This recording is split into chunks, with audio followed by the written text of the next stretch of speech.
Same problem आगे होगा, same problem आगे वही होगा।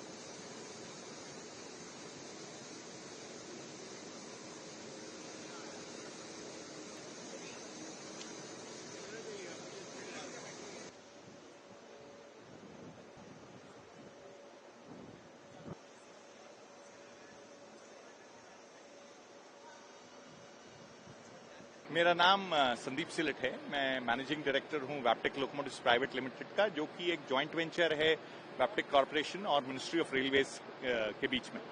सर, यहाँ से लोको गिनी में सप्लाई होना है। कल प्रधानमंत्री जी पहला जो लोको जाएगा उसके लिए वो फ्लैग ऑफ करेंगे। हाँ, फ्लैग ऑफ करेंगे। पूरा जो ये प्रोजेक्ट है उसके बारे में एक ब्रीफ। तो सिमांडू प्रोजेक्ट जो है, it is one of the largest iron ore projects in the world. ये प्रोजेक्ट जैसे कि मैंने बताया, सिमांडू जो है इसकी प्योरिटी आयरन ओर की करीबन 65% है, जो कि बहुत ही अच्छी क्वालिटी का आयरन हो रहे। यहाँ पे 2 क्रिटिकल माइन डिविजन्स हैं जहां से माइनिंग होगी, और उसके बाद 620 किलोमीटर दूर ये पोर्ट पे आयरन ओर शिप होगा, जो कि रेल के द्वारा किया जाएगा, और फिर इसके बाद इसका एक्सपोर्ट विभिन्न देशों में किया जाएगा। और इन लोकोमोटिव्स को क्रिटिकल एप्लीकेशन जो लोकोमोटिव्स हैं, बहुत ही एक महत्वपूर्ण रोलिंग स्टॉक है, जो कि 24/7 ट्रेनों को खींचेगा।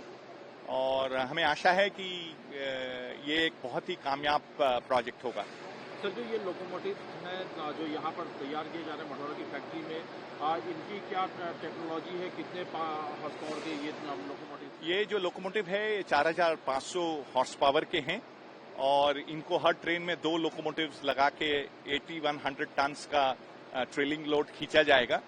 और ये लोकोमोटिव्स जो हैं, इसमें बहुत सारी विशेषताएं हैं, जैसे कि डिस्ट्रीब्यूटेड पावर लगा है, डिजिटल ऑप्शंस हैं। एक जो चीज फर्क है भारतीय लोको से, वो ये है कि इसकी जो कपलर हाइट है वो 876 mm है, जबकि इंडियन लोको की कपलर हाइट 1090 है। और एक बहुत ही बड़ी चीज जो कि भारत में पहली बार हो रही है कि हम स्टैंडर्ड गेज के लोकोमोटिव्स जो हैं वो अब एक्सपोर्ट कर रहे हैं। जैसे कि आपको पता होगा, इंडियन रेलवेज में ब्रॉड गेज के लोकोमोटिव इस्तेमाल होते हैं। जो ये प्रोजेक्ट है मढ़ौरा का, जो कि वेबटेक जिसको कि ऑपरेट करना है, ये किस तरह से ये प्रोजेक्ट है, इसमें किस तरह की हिस्सेदारी है भारतीय रेल की और वेबटेक की, इसके बारे में, और कब शुरू हुआ था? ये 2015 में अवार्ड हुआ है। इसमें 75% वैप्टिक कॉर्पोरेशन की इक्विटी है, 25% रेलवे की है। और ये प्रोजेक्ट की जमीन को हमको 9 फीट उठाना पड़ा, और उसके बाद ये प्रोजेक्ट का start of operation is in 2018। 7 साल में हमने 726 लोकोमोटिव सप्लाई किए हैं, और आगे चल के भी हम इसको करते रहेंगे।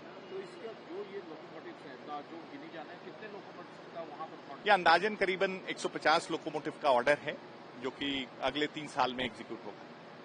सर, जो ये मैन्युफैक्चरिंग यहाँ पर होती है, मेड इन इंडिया के लाइन पर ये जो मैन्युफैक्चरिंग हो रही है, तो इसकी मेंटेनेंस किस तरह से की जाती है? इसकी मेंटेनेंस इंडिया में तो विभिन्न जो 4 शेड हैं जो कि एलोकेट हुए हैं, रोजा, गांधीधाम, गुटी और सिलीगुड़ी में, तो हर शेड में 250 लोकोमोटिव मेंटेन होंगे।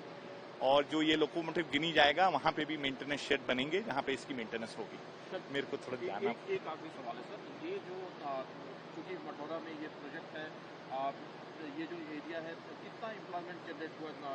तो ओवरऑल इस प्रोजेक्ट में 1500 से ऊपर के लोगों का एम्प्लॉयमेंट हुआ है, और इसमें जो 99% मैन पावर है वो बिहार की है।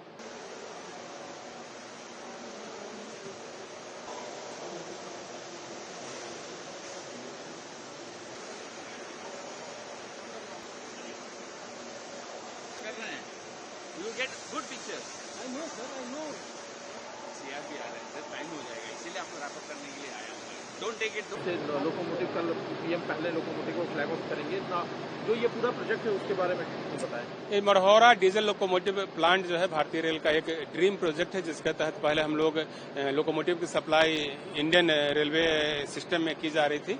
अब चूंकि यहाँ पर बहुत उत्पादन हो रहा है, तो यहाँ से हम लोगों ने लोगों को एक्सपोर्ट करने का भी फैसला लिया है, और एक बड़ा ऑर्डर गिनी गणराज्य से प्राप्त हुआ है।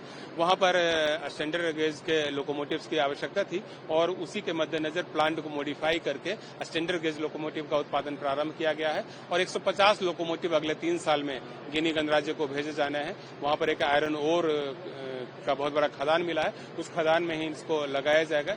एक लोकोमोटिव की जो क्षमता है वो 4500 हॉर्स पावर की है।